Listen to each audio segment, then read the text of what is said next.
Hello everyone, welcome to today's live stream. It's a question time live stream.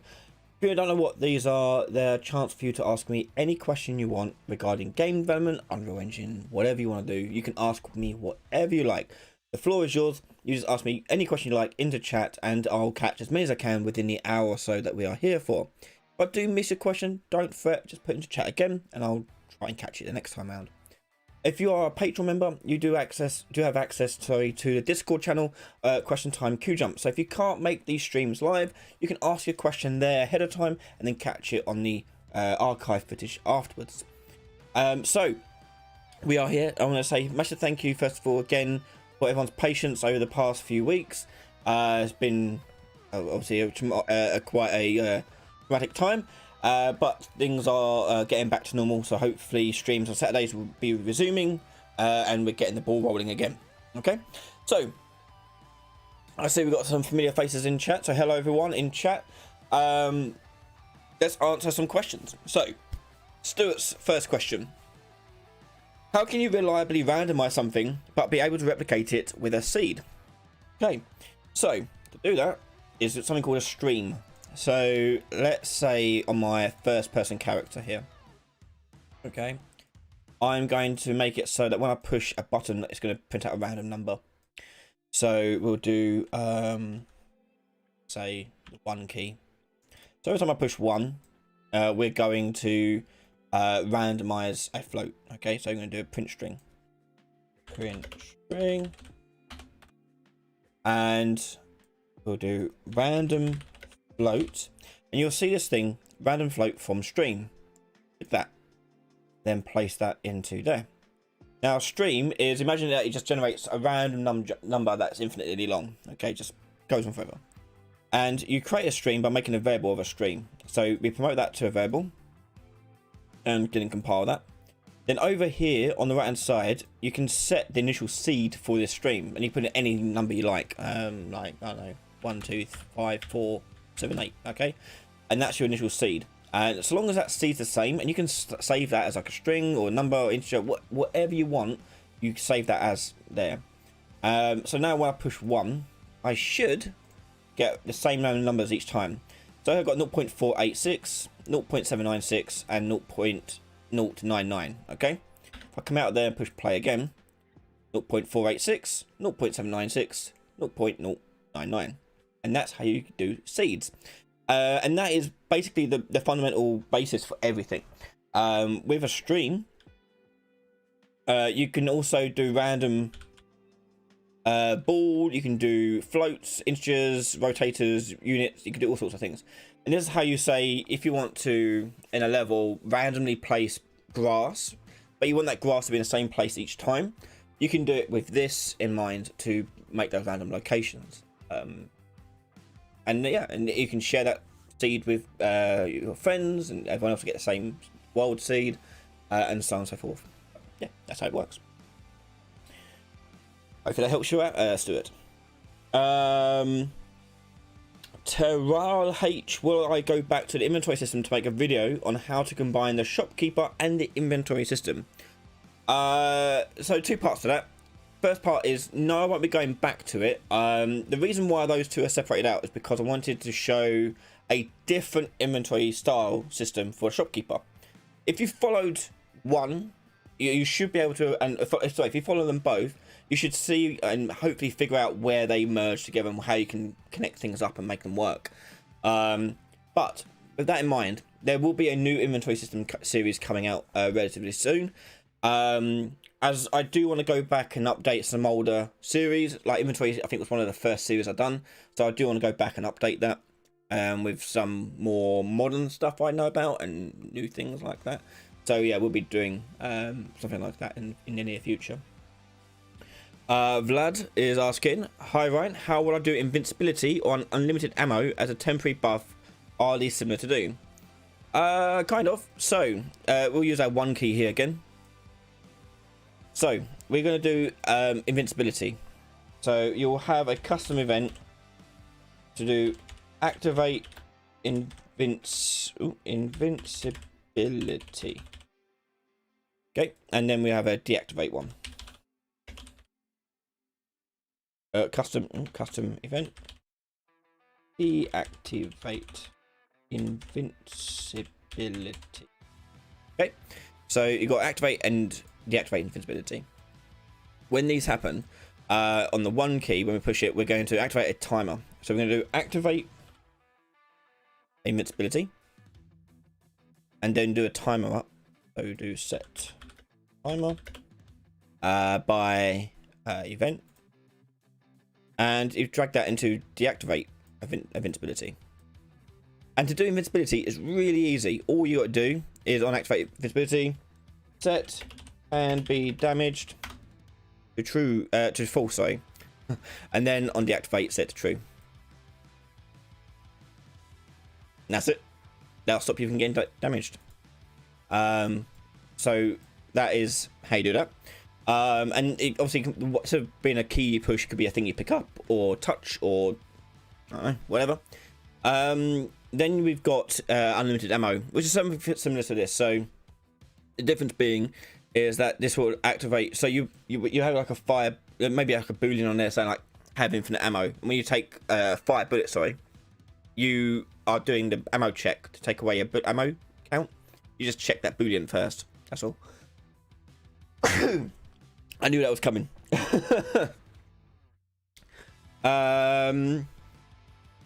Chris Burke, hi Ryan, how's your day?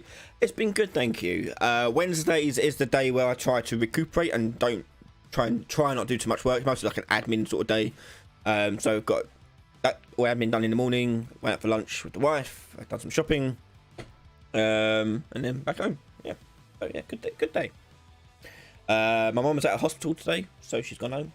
Good. So all looking good. Hello forever.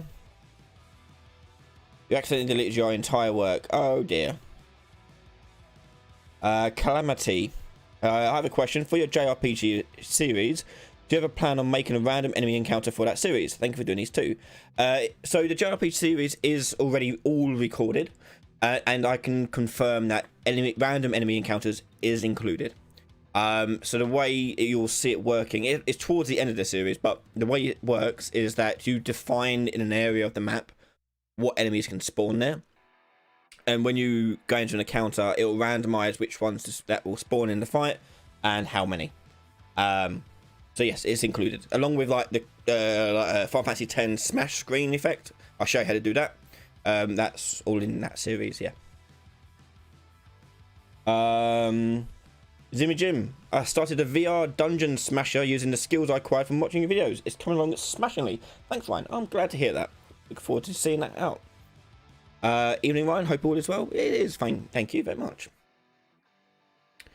Oh, I scrolled and lost my place. Rowdy UK question: when migrating animations, I often find everything breaks. It takes quite some time to reconnect skeletons, meshes, and rebuilding blend space animation BPs. Is there a better way to migrate animations? So with animations, I'll show you how I work. Okay, so I'm in a first-person template. Okay, so this thing has nothing on it apart from the mannequin, like the basic arm mannequin. I'm going to import different animations with different skeletons and things like that. Okay, let me just quickly do that. So we'll do the animation starter kit. We'll do that to this. Quick one to download.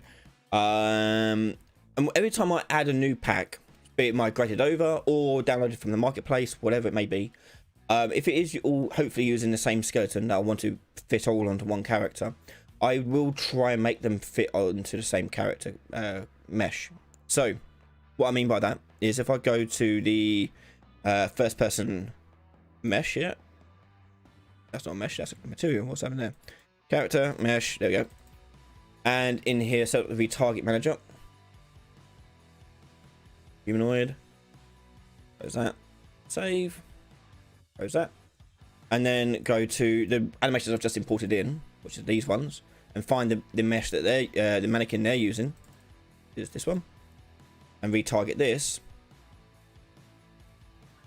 and do that like that. Save, and I'll retarget them all those animations over to the new, to the previous, like my main mannequin. So I only have one mannequin skeleton to worry about.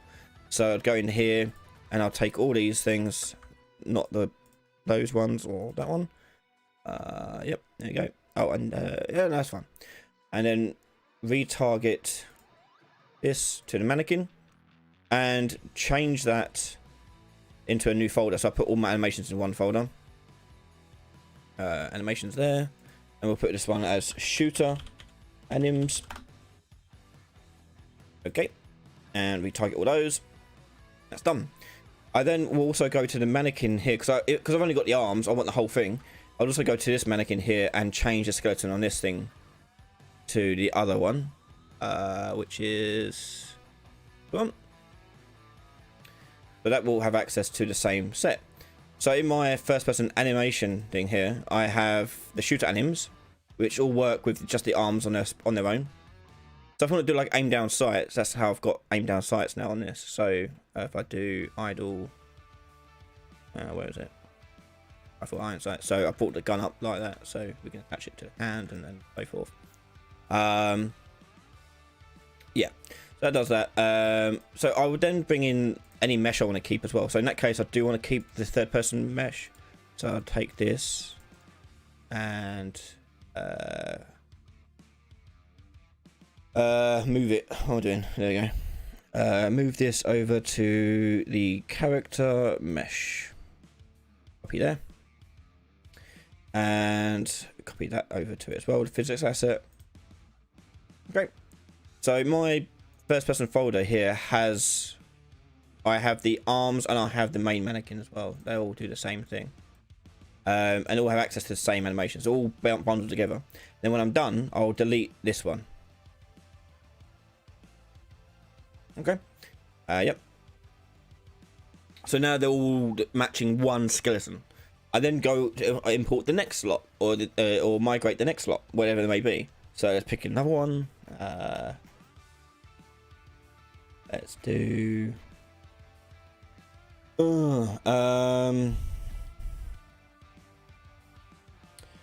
Let's do this Frank one. Add to QT 56. Add to project.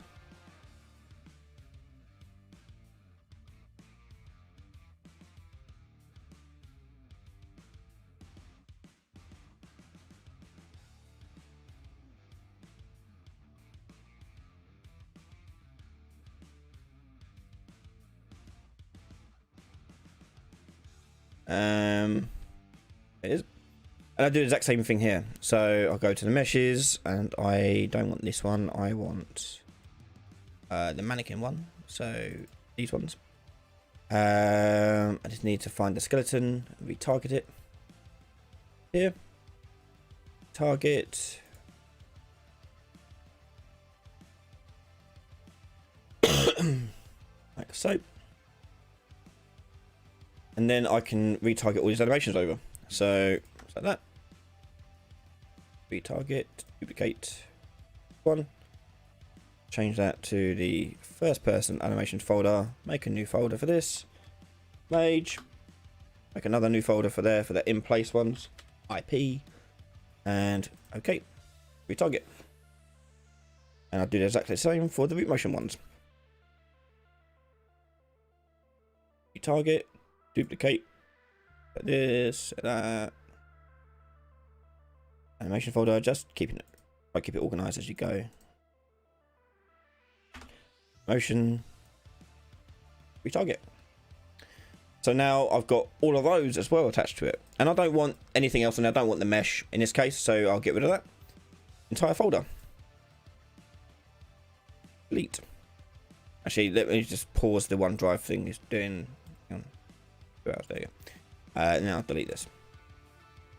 Okay. Force delete. So now that I've got a folder building up with all these animations in, and I'm just importing them in one by one, or one like lot at a time, one skeleton at a time, and just retargeting them all onto one skeleton. And that's what you want to be doing as you go. If you do it one at a time, it's less chance of going weird and wrong. Okay, and that should be all empty now. Yeah, it's just all there. Okay. And in here now I've got all these animations that my arms can use as well. I can change the mesh as well over to the other mesh, preview mesh. This one. Yeah. Yeah. I can also bring in other meshes and make them follow the same thing too. And so on and so forth. Okay. But yeah, hopefully that helps you out. Right, I'm gonna scroll down because I see a lot more. I'm missing loads of questions and messages. Juggernaut X question: Can a non-patron ask you a question through DM? I'm working on a project. I'm stuck on something small, but doing it can do me a big favor. You can ask in chat, obviously, as Orin Gaming is asking. You can. Anyone can DM me. That's fine. Anyone can DM me.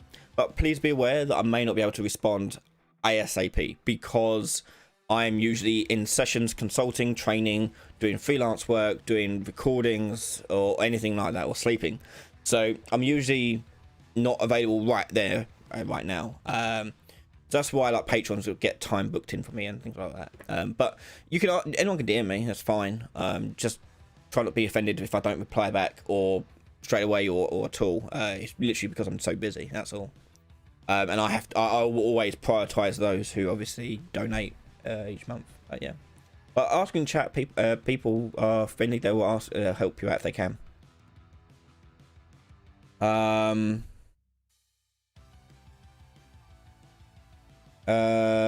can see you guys are helping each other out already. Cool.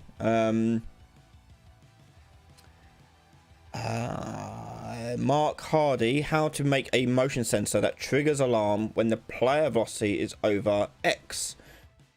Sure. Okay, so we're doing here, and you'll need to do something like a tick or move forward. You can do it wherever you want. These are just tick events, so you can do it here if you want. But you do need to keep an eye on the velocity. So you get velocity. This is all in a player character, but this could be on anything. You just plug in the target here for get player character. You can do it wherever you want. In fact, let's do it somewhere else actually. Let's put it, because the chances are it sounds like you would do it somewhere else. Let's do it on the game mode here. And this will be on a tick. Okay, it just has to be. So you get the player character. And then from that, you are getting the velocity.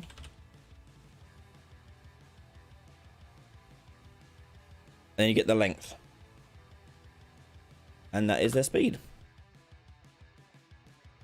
And on event tick here, we'll do print string. And we'll do alarm. Which could be like a sound, animation, particle effect, whatever you want to do. If vector length here is greater than, let's say 500. Okay. The default run speed for my character is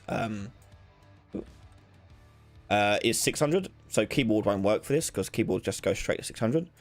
However, I've got a gamepad connected, so I'll use that. Okay.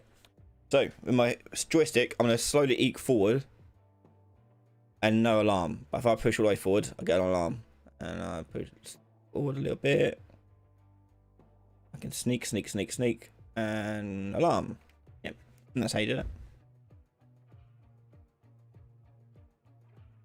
Yeah, factory vision. Yeah, when you're doing the animation stuff, fix up the redirectories. Redirectories, by the way, people, if you don't know, is there are like hidden files in here which keep track of where things are in your file system. When you start moving things around and doing all that stuff, you can clean up your redirectories when you delete them. You'll probably get an error message when packaging about redirectories at some point in the future, especially when you do it a lot. So you can clean that up. And there is a setting or option somewhere. I can't remember where though. I know there's a command for it. I can't remember where it is now. Not there. No. Hang on, let me find it. I can't remember it.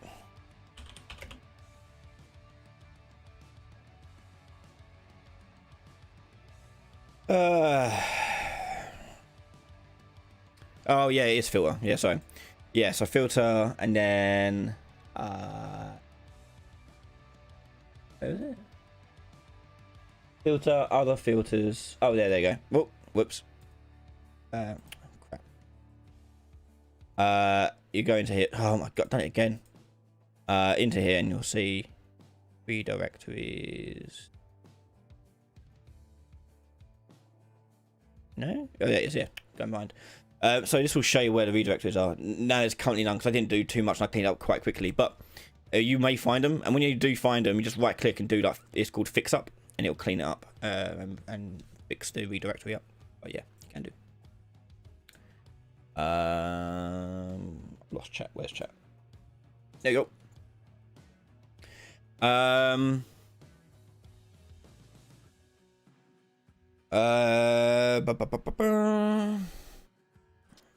I saw a question earlier I should answer. Where is it?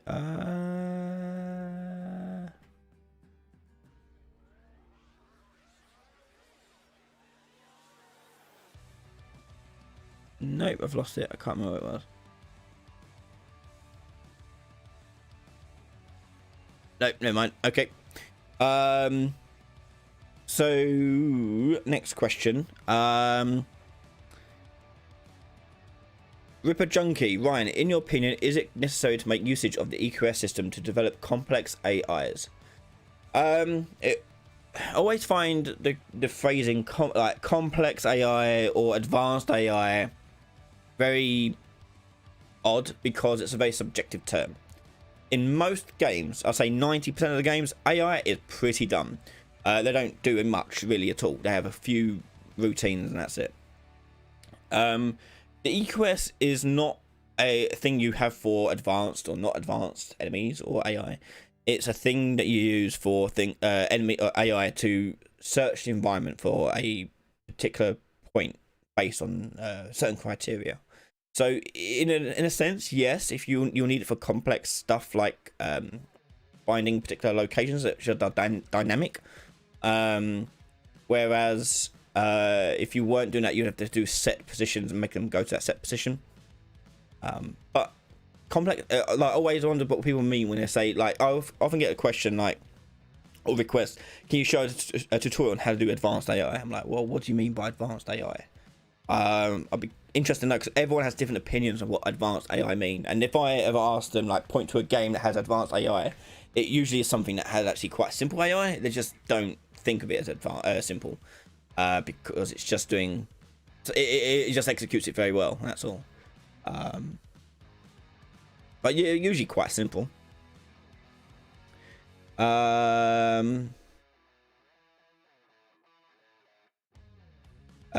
Racing is fun. My NPC's AIs get stuck in doorways at times. Is there a way to detect if they are stuck and walk them through? Not easily. If they get stuck in doorways, this is why, by the way, why most doorways in games are quite wide. For this exact reason. You just need to make sure that the capsule of the character is a lot smaller than the door, or make the door bigger. That's literally all you do. Call of Duty. What one was it? It was one of the recent modern ones. I can't remember. There's been so many, but they were, one thing they were touting was small doors at GDC and things like that, because they showed off their new tech of having AI funnel through small doors, like normal sized doors, and everyone was like amazed by it. It's impressive because when you know the complications involved, that's quite difficult to achieve. But they managed to make the AI like stand by a door, but break the door down and then go through the small door entrance. And that's it was a big deal because everyone was like, "Oh my god, you solved it!" It's a lot of work to do that. So the shortcut is make the door bigger or make them smaller. You can change their capsule size so they will fit a bit better, but that's about it. Make sure their agent size matches their capsule size. In your project settings or the navigation mesh, or mesh, agent radius and the agent height, these things will be used to determine the generation of it. So make sure they match. Otherwise, what happens is that it will generate in a space that actually physically can't go through. So make the radius of the agent here match the radius of the capsule.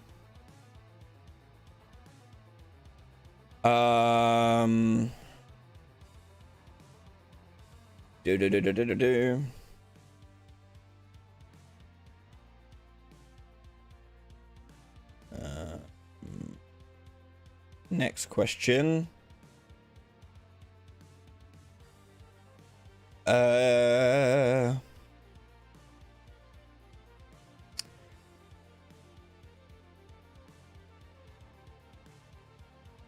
So let's just go through a couple of quick ones. 01's asking, can you make a tutorial about Epic Games online services? It is the plan eventually, yes, to do so. The Fireteam game is using Steam, just because it's simpler. I did start using it with Epic online services, but it was a lot more complex to get set up. I need more practice with it, so I'll do that at a later date with something else. But yes, it is planned to, yeah.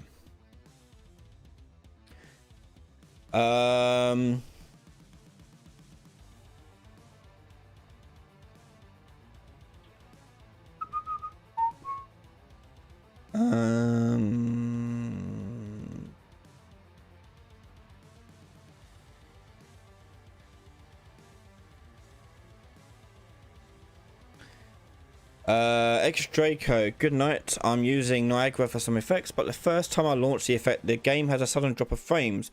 Next few times it doesn't. Is there any way to avoid this?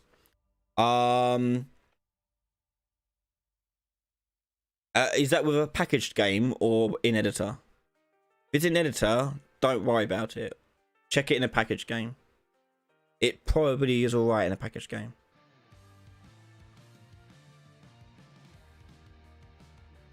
Deontay, regenerating, like for ammo pickups. I only want the pickup to appear when the player hits a certain amount of max ammo, or for the health and armor, I only want the ammo pickup to show when it hits 0.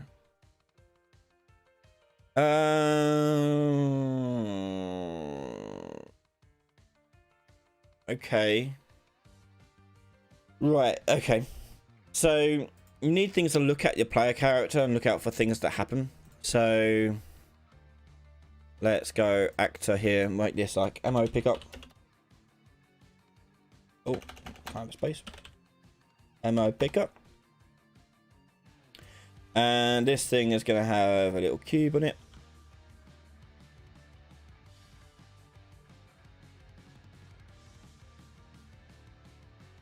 And I'll give it some rotating movement just for effect. It looks like this. Right, there's my ammo. Let's make it so I can actually walk over it as well. So change it to be overlap all, and we'll do a variable in here for is active. And when we overlap it, we need to check to see if it is actually active or not. So is active, we get boolean branch, sorry, like so. Then we check to see if the other actor is equal to the player character.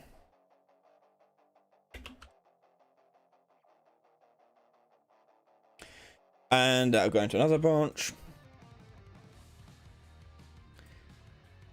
And if that is the case, then you do whatever you want to do in here. So from the player character, you cast player character, increase health, increase ammo, whatever it may be. Rather than going through the whole setup for ammo and health for time, I'm just going to do a print string so you can see this work. So I'll go through hello there, and that'll be set to active there. So I'll make that not editable, true. And then I need to make a function here that does deactivate, and that's just going to take out the is active, and we'll make that not yet, not a function, sorry. We'll make a event.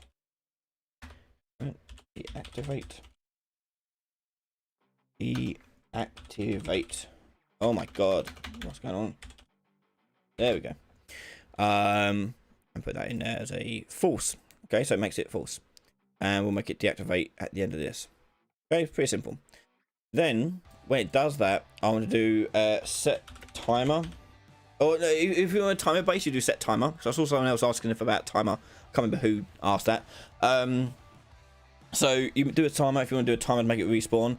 But if you want it to happen at a certain point that the player reaches, so for example, when the player's health reaches 0, or shield equals 0, or ammo reaches 0, whatever it may be, you can make it then respawn. Again, rather than setting up the whole system to do that, I'm just gonna make it so when I jump, it resets it. So when I do jumping, I'm going to make it reset all of that. The thing you want to do on here is have an event dispatcher. So the event dispatcher would be, let's say, lost shields. Okay, we'll call it. And with lost shields, we call that at the point of where we lose the shields completely. So you can make the event lose shields, and you do the call event lost shields. Then ammo pickup, at the very start of this, when I overlap the player character here, I want to take the activate, and I want to bind event. Oh wait, sorry, I have to cast to not type today, cast to first person character, and then from there bind event to lost shields. And what that's doing is basically, this is listening out for when that occurs.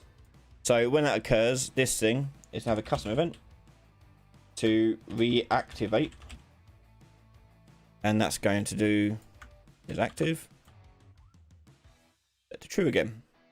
Okay, now when it does both of these, I need to change its visibility. So cube will go down here and do set hidden in game, and we'll do not hidden, and on the top here we'll make it hidden.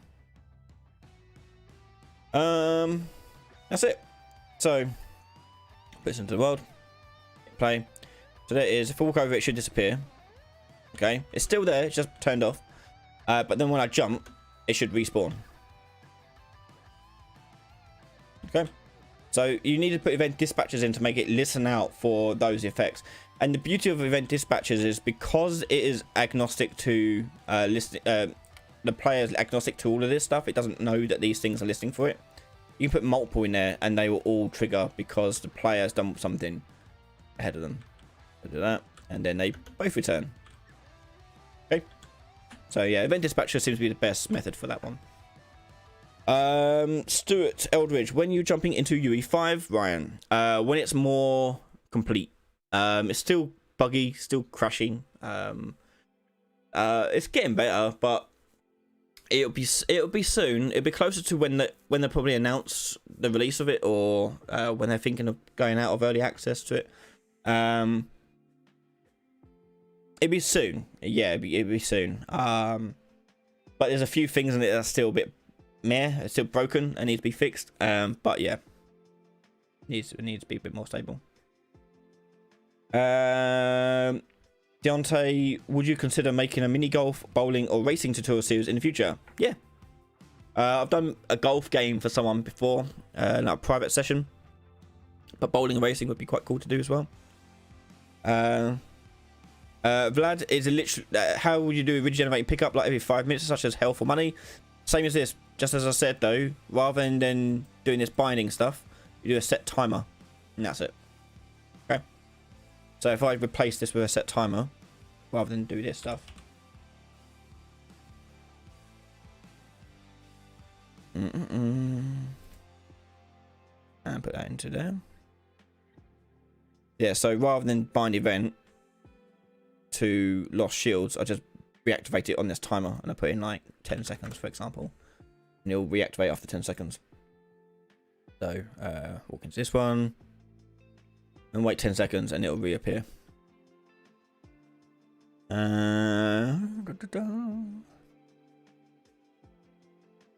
Yep. Okay.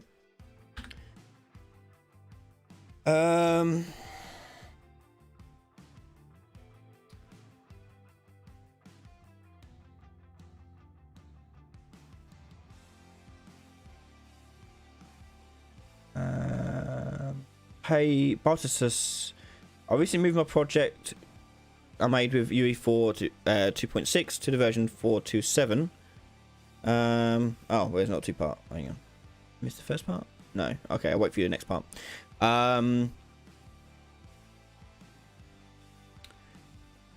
Racing Fun, Ryan, a lot of your previous question time videos have found are not visible on your YouTube channel. Do you mind switching them from listed to public? Yes, I never got round to doing them because of Christmas and everything that happened with my mum. I never had time to sit down and do the chapters. That's what I need to do. But I plan to put them all out this week. I just need to sit down and work out the timings for the chapters. That's all. But yes, they will be out. I'm finally catching up with stuff, so yeah. Stuart Eldridge, would you ever collab with someone on a game or more solo dev? Yeah, why not? Yep. I've worked with other people in games before. No problem. Yep.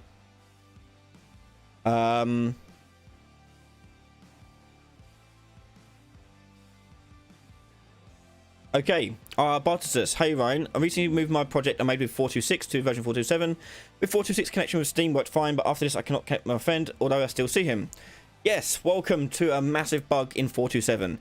They broke Steam plugin when they updated to 427.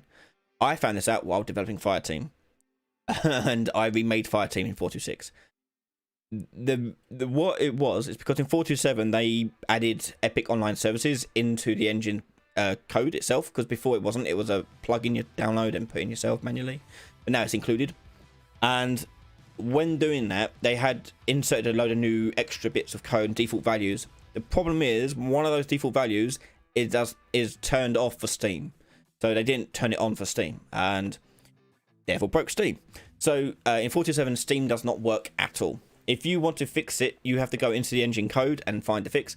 I spent about an hour combing through the code to try and find where it went wrong. No one else online has found it yet, or at least have publicized it anyway. So I spent a bit of time going through it, and I worked out it'd be cheaper just to, time-wise, just to remake it in 426, which I did. So 427 is busted for Steam. But yeah. Always make backups before you update the version. By all means, update it, but make a backup first before you do.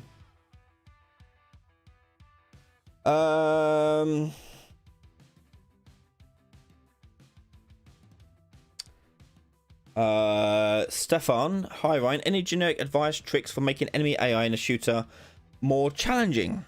Okay, so what I'd really recommend for things like these are what are called design problems. Okay, so they're not necessarily technical, they're all mostly design problems. And I'd really recommend checking out the GDC website and YouTube channel for tons of talks from game developers as they talk about their different solutions for various things, such as AI, for example. And in there, I guarantee you will find some different interpretations of how to accomplish this.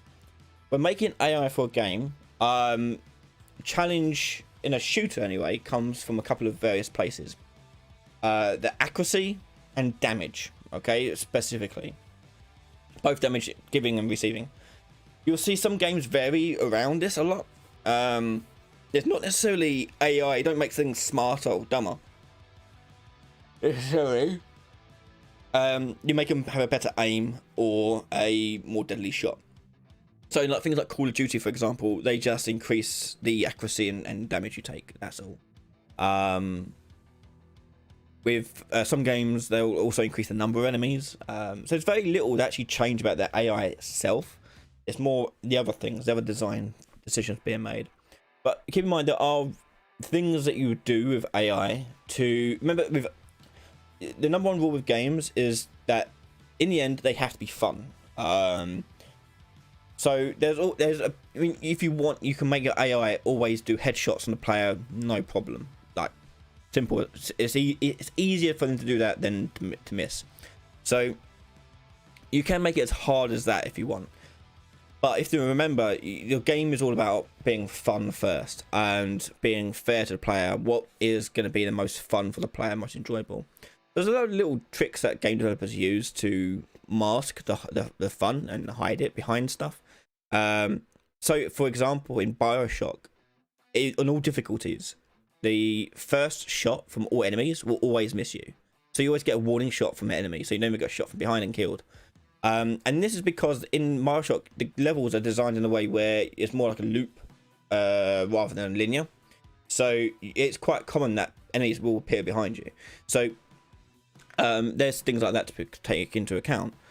In games like in Gears of War, for example, in multiplayer anyway, your first few games your gun will do more damage because they want you to win the first few games of your career.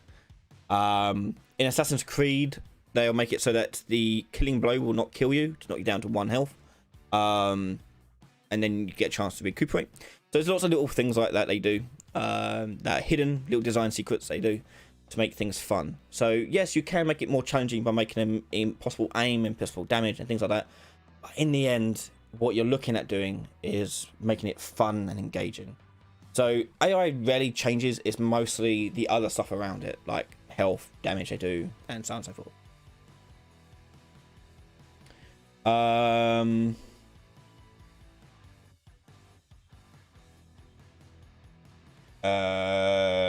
Racing is fun. Your thoughts on the 3 monthly assets for January? Yeah, so speaking of which, apologies for the lack of asset flip for December. Because everything that happened in December, I had no time to make it. Although there were quite nice assets to choose from, I didn't have any time to do it. So apologies for that. So no asset flip for December. But for this month's one, yeah, there's some interesting ones. I like the medieval accessory thing. That's quite cool. I haven't looked yet at any of them properly, but from the screenshots and videos I've seen, there's some nice things in there. But yeah, medieval accessory stuff. Oh, I love clothing stuff, so yep, more for that. VFX obviously always good for that. The procedural level generator hopefully is good. I haven't tried it yet. But one thing I'd like to try and do with asset flip is, because at the moment I think the procedural level generator, from what I read, is designed around a sci-fi corridor like thing. I wonder if it's flexible enough to be adapted and changed to suit anything. So that's one thing I want to review on that, is can it be adapted for different styles, different genres and things like that. How flexible it is. And that's something I always look at when reviewing these assets, is how flexible they are. There's many a time I've dealt with assets for the marketplace, usually while working with other people. They've bought assets from marketplace and realised that it's very, very strict, stuck to one thing. You can't really change much about it without breaking tons of things. I always look for the flexibility. How flexible are these things? How useful they are. Which is why I tend to like animations and models more than anything, because they are flexible. Lost chat. But yeah, I'm looking forward to trying them out for asset flip. Maybe use December and January combined. That's a lot of assets. Probably won't. No, probably won't do that. Hey Ryan, would you consider a farming tutorial of any kind? I'd love to do a farming tutorial. That'd be so much fun to do, like a Harvest Moon type thing. Yeah, well up for that. I think someone suggested Harvest Moon for retro remake for this year. So it'd be on the shortlist, I think, for that. So coming soon, I'll put out a shortlist poll for everyone to vote for, not just patrons, but everyone, where you can vote for a shortlist that patrons have been sending me lists of things they want to see made in retro remake. So I'll put a poll up for everyone to vote on what they would like to see for this year. There's a couple on there already, so like Harvest Moon is going to be one of them. Oh, there you go, Brian. Yeah, Harvest Moon. I thought that was quite cool to do. Another one is Bomberman. That would intrigue me to make Bomberman. And if I did Bomberman, I'd make it online multiplayer so we can play it all together. And I think the nice thing about Bomberman is it also gives a lot more room to do weird stuff with it. We could do some custom stuff to it, make it a bit more unique. But them two are definitely on there. The third one would be like a 3D platformer. Someone suggested like Crash Bandicoot. So we'll try and do Crash Bandicoot or Spyro type thing. That'd be another one. The fourth one yet, I haven't decided yet to put on the poll yet. I haven't looked. I've got to look more into it and see what people have suggested. But yeah.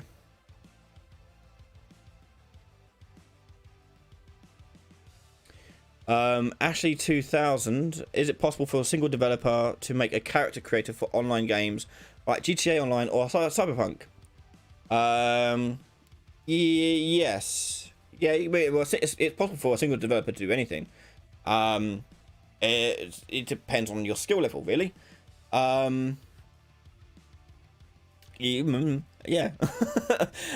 So the thing you're doing is swapping out pieces of the mesh and all the times, which I've done for the equipment system series you may have seen.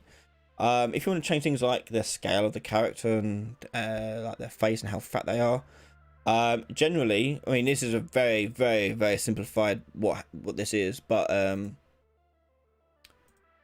generally what you do is you find the bones that you want to do. So let's say you take spine 2 here. You take the scale tool and you scale it, and now I've got a bigger chest. Yeah, let's actually turn a snap off on that. And you make it like a UI that scales that bone, and that bone will scale this entire thing.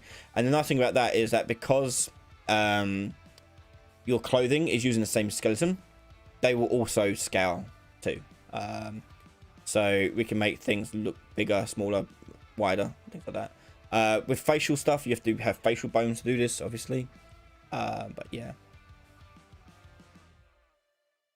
mess about that. Spine 1 will bring down, make him skinnier. You know, you can. Oh, weird. Okay.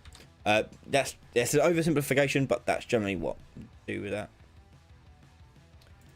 Hotfix. I know a developer who makes a game with input from his community. Maybe an idea for you too. So with Fireteam, it's going to be kind of like that. So with Fireteam, patch 1, sorry, the release version of it will be just a simple deathmatch on like I think 6 maps, 8 players deathmatch. But over time, I will take suggestions from the community and we'll add those bits and have a tutorial on how to make those bits. Everything you see in Fireteam will be a tutorial on how to make it. So, for example, the first patch that will happen post-release for Fireteam will include all the game modes that you'd expect for a multiplayer game. So, Capture the Flag, Control, King of the Hill, Team Deathmatch, those sorts of things. Then later on, we'll add in things like battle passes, which is still free, by the way. Everything's gonna be free in this game. There's not be a single advert, not a single penny will be charged to you. It'll be 100% free. Everything you will see in the game, you'll have a tutorial on how to do. So, like, if you want to know how to do a battle pass, I'll show you how to do a battle pass. If you want to know how to do some weird mod stuff, you can do that, and so on and so forth. The co-op mode, maybe, I don't know, whatever. So those will be part of that too. Hi Tom, good to see you.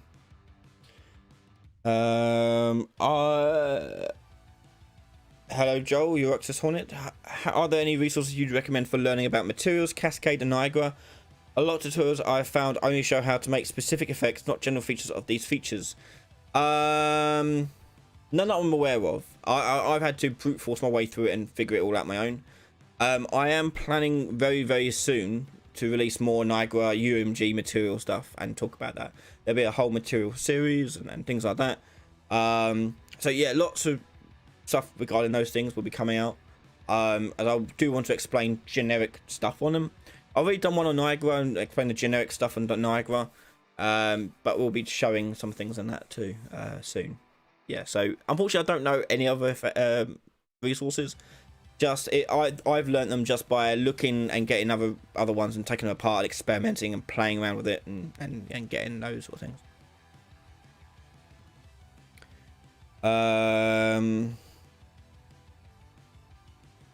Yeah, Fireteam's cool. I mean, it's a simple deathmatch game at the moment. So, but I'll tell you some. I'll give you some insight into some of the crazy stuff we'll be doing with it.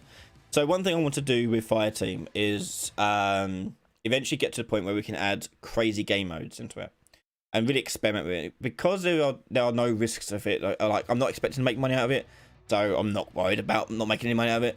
So if I put something in that's not popular, oh well. Some of the crazy game modes we've got so far, we've brainstormed with a few friends and people around and like Discord and whatnot, is So I'll give you some examples. There's a pinata mode. There will be. So in pinata, there'll be a pinata that runs around you. You got to shoot it to get points, and you get like points coming flying out of it. You got to collect the points. Pac-Man style thing. So there's loads of points all over the map. You have to go collect them and shoot other people and take their points and so forth. There is floor is lava mode. So every now and then the floor will turn to lava. You have to get to high ground and continue to fight on high ground.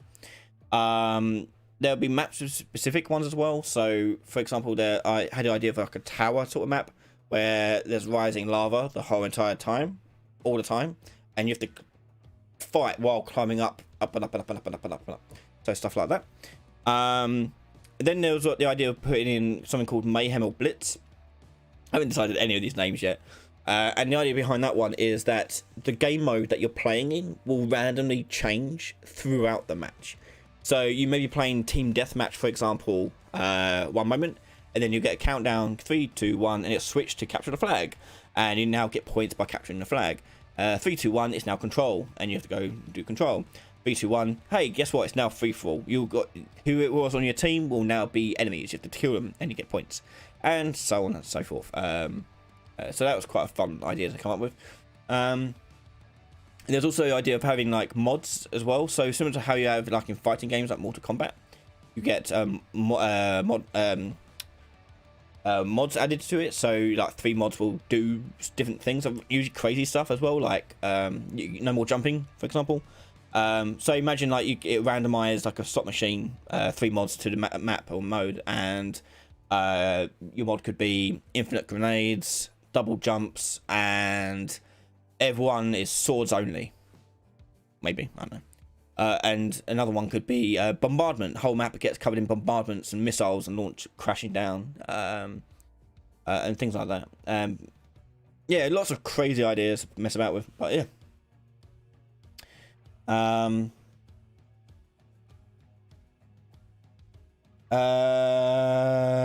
So like a Royale almost, yeah. I think overflow weapon mods would be cool, like in Crisis 3.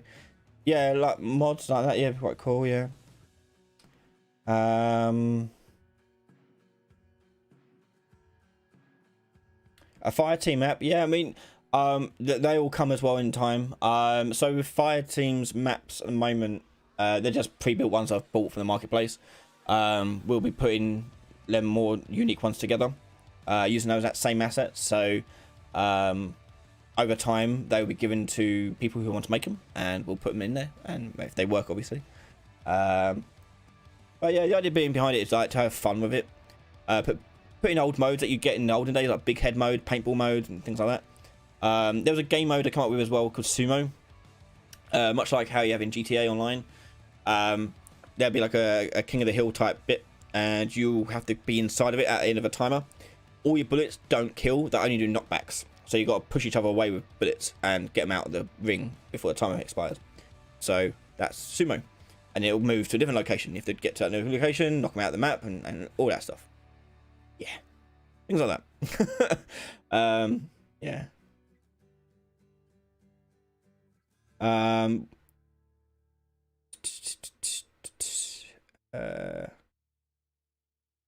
Tower map. Yeah, the tower map would be quite fun. The idea behind the tower map would be like almost like procedural as well. So just keep building on top and on. You have to get to the end and fighting off dudes. Yeah, it'd be interesting. I don't know. Always. So yeah, we'll have discussions later on with patrons in the lounge and talk about and brainstorm different ideas. And really, it'd be like anything goes. We'll just come up with some crazy game modes and make them more as fun and weird as wonderful as possible. Yeah. Let's answer a couple more questions before we end the evening's session today.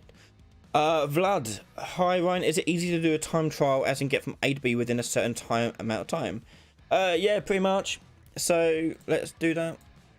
Blueprint class, actor, time trial. I mean, you can do this all in one act if you want to. That's not a problem. Got cube. We'll call that the start cube. Obviously, don't use a cube. Use like gates or something. I don't know what you want to do. Start cube. And make another one. End cube. And we'll just move that there.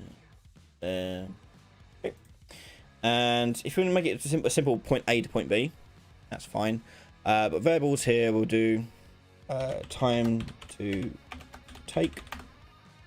That'll be a float, so it'll be number of seconds. And on the start cube, you do an overlap. And you check if the other actor is equal to the player character.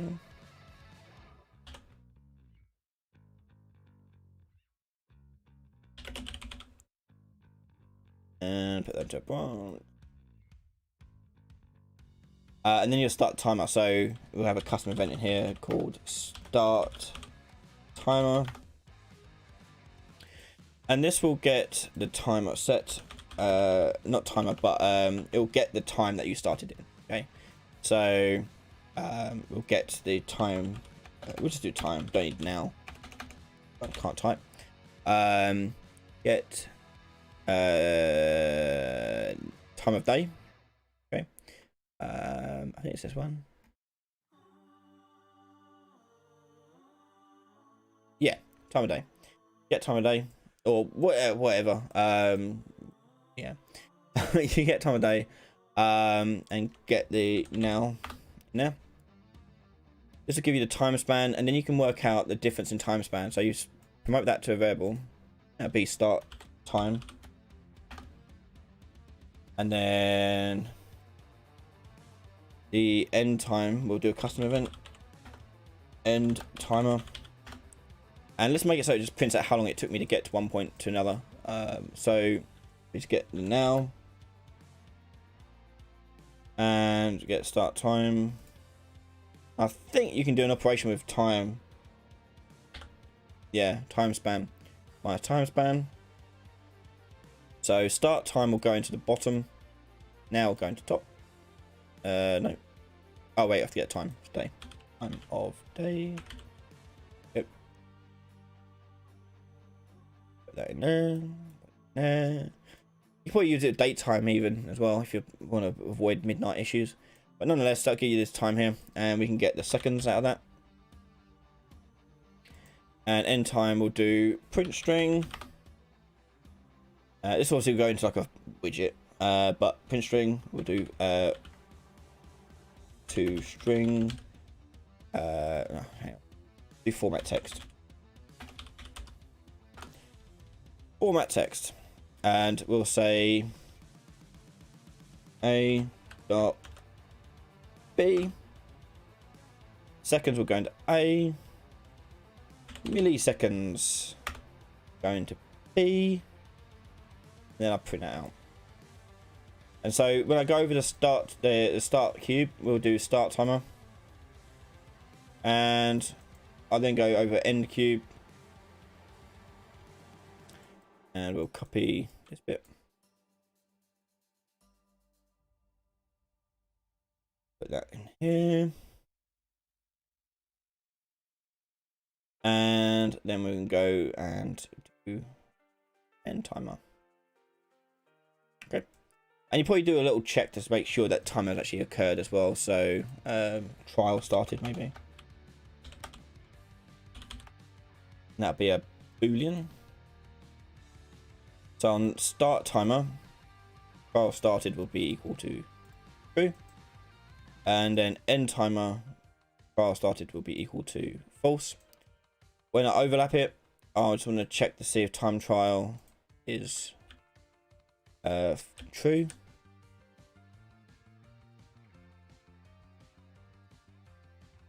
And if it is, it'll end the timer.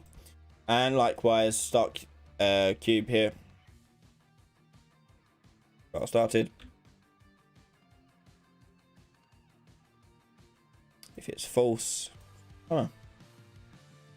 So with the time trial, then you drag this out, and in the details here, I'll click the end cube and I'll move it to where I want it to be. So we'll say over here or anywhere else in the level. Oh, I forgot to make them overlap. Sorry. Overlap. Cool.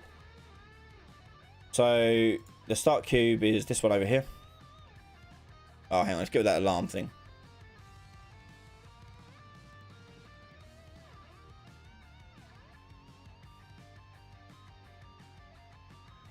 Okay, right, so let's go over to this thing over here. Okay, so start timer, and timer started.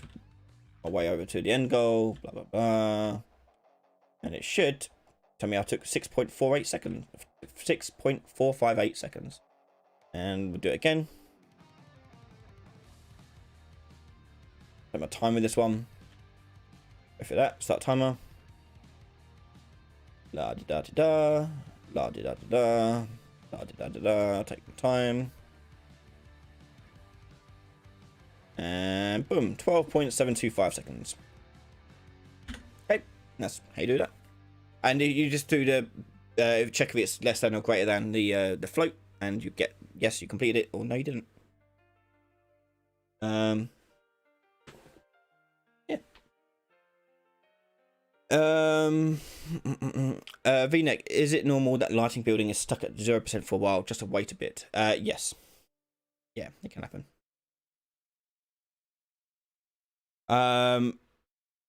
We are at the end of our question time live stream, everyone. I want to say a massive thank you to everyone who has asked their questions tonight, and hopefully you've seen something cool, exciting, and interesting, and are interested to see more videos coming out over the time we have here. So videos are coming out again on, we've got another on Friday, JRPG series continues on Fridays. I'm hoping to be a live stream on Saturday, so look out for the thumbnail announcement for that. So that should be fine. But then next week you're looking at more of the save point stuff, more online multiplayer stuff, and so on and so forth. And Fireteam will be out playable for patrons really soon. The game is pretty much done. All I've got left to do is link up the player stats screen so you can see your stats, and I think that's it. The game's fully playable. You can like play all of it now. So once I've done that, I just need to clean up the files, upload to Steam, and that's it. So look out for that one, hopefully very soon. And for testing, I've got to test it all out after all, and then we'll start recording how to make it. I want to say a massive thank you to all my patrons and YouTube members for their generosity and kindness in donating to the channel, as it does help keep the lights on and help me feed my family and do this as a full-time thing. So thank you so much for all your assistance and support. Yeah, I wish you all a great evening, a great rest of the week, and I'll see you all very soon next time. Thanks everyone, and have a good evening. Bye bye.